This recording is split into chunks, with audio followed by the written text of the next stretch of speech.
Ang Qingma Bridge ay isang makasaysayang tulay sa Hong Kong na nag-uugnay sa mga isla ng Qingyi at Mawan. Sinimulan ang konstruksyon nito noong Mayo 1992 at natapos noong Mayo 1997 bilang bahagi ng Airport Core Program, isang malawakang proyekto upang ikonekta ang bagong paliparan sa Cheklapkop sa urbanong bahagi ng lungsod. Pinangalanan ito mula sa dalawang isla na pinag-uugnay nito at naging isa sa pinakamahabang suspension bridge sa mundo na may kakayahang magdala ng parehong sasakyan at tren.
Ang Noah's Ark sa Hong Kong ay matatagpuan sa Mawan Island malapit sa Qingyi. Ito ay isang makasaysayang atraksyon na itinayo noong huling bahagi ng dekada 2000 bilang bahagi ng Mawan Park Project. Inilunsad ito noong 2009 bilang isang full-scale replica ng Arko ni Noah mula sa Biblia na may layuning magturo ng mga Kristiyanong aral at magbigay inspirasyon sa mga bisita sa pamamagitan ng mga interaktibong exhibit, life-size na mga hayop at mga educational programs. Bukod sa relihiyosong tema, nagsisilbi rin itong sentro ng turismo at edukasyon. Ang Noah's Ark ay nagsisilbing simbolo ng pag-asa at pananampalataya sa gitna ng modernong pamumuhay sa Hong Kong.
What's up guys? Good morning.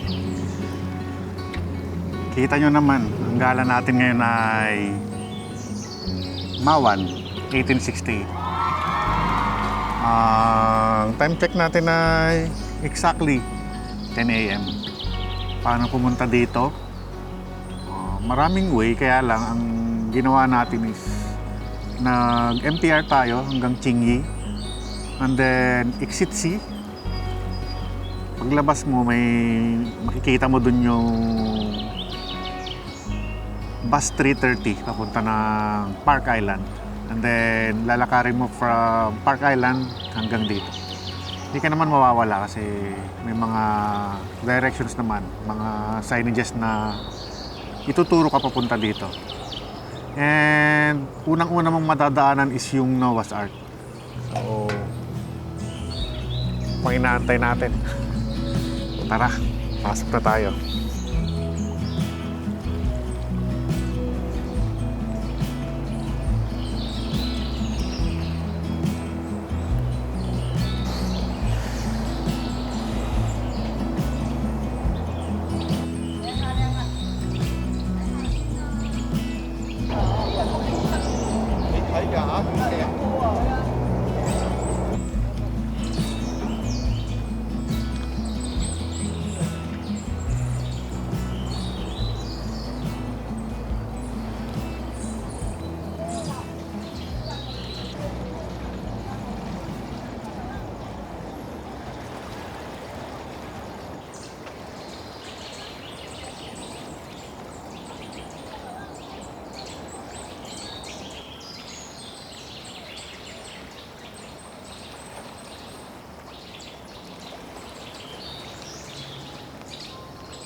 Kapsumon Bridge ay isang makabagong tulay sa Hong Kong na bahagi ng Lantau Link na nag-uugnay sa mga isla ng Mawan at Lantau. Isa ito sa mga pangunahing istruktura na itinayo upang suportahan ang bagong paliparan sa Checklapco noong dekada 90. Binuksan noong 1997, ang tulay ay may dalawang palapag. Ang itaas ay para sa mga sasakyan habang ang ibaba ay para sa mga tren ng MTR. May haba itong 750 meters at ang disenyo nitong cable stayed ay nagbibigay ng tibay at kakayahang makadaan ang mga malalaking barko sa ilalim. Ang pangalan nitong Kapsumon ay nangangahulugang Gateway of Flowing Water na may kaugnayan sa tradisyong Chino ng Feng Shui na sumasalamin sa magandang daloy ng enerhiya sa lugar. Isa itong simbolo ng pagsulong ng infrastruktura ng Hong Kong at mahalagang bahagi ng konektibidad ng rehiyon.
gitna ng tirik na araw, habang ang langit ay tila walang bahid ng lungkot, bigla na lang bumuhos ang ulan. At sa sandaling ito, napaisip ako, dito pala bumagsak ang mga biyaya mula sa langit. Hindi palaging may babala, hindi palaging may sinyalis.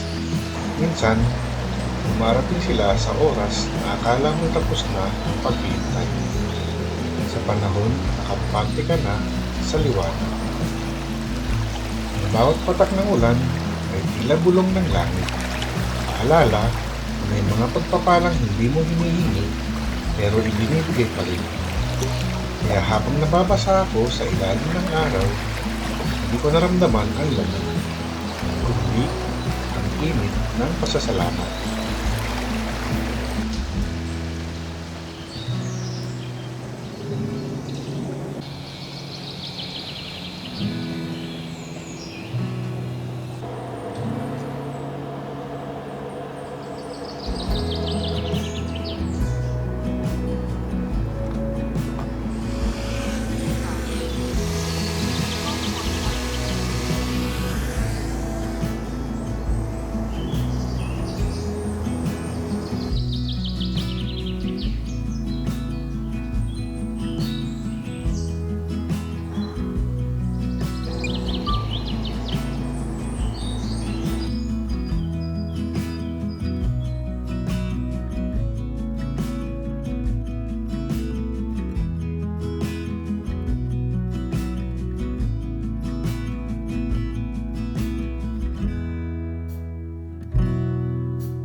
Kukunti pa lang ang tao.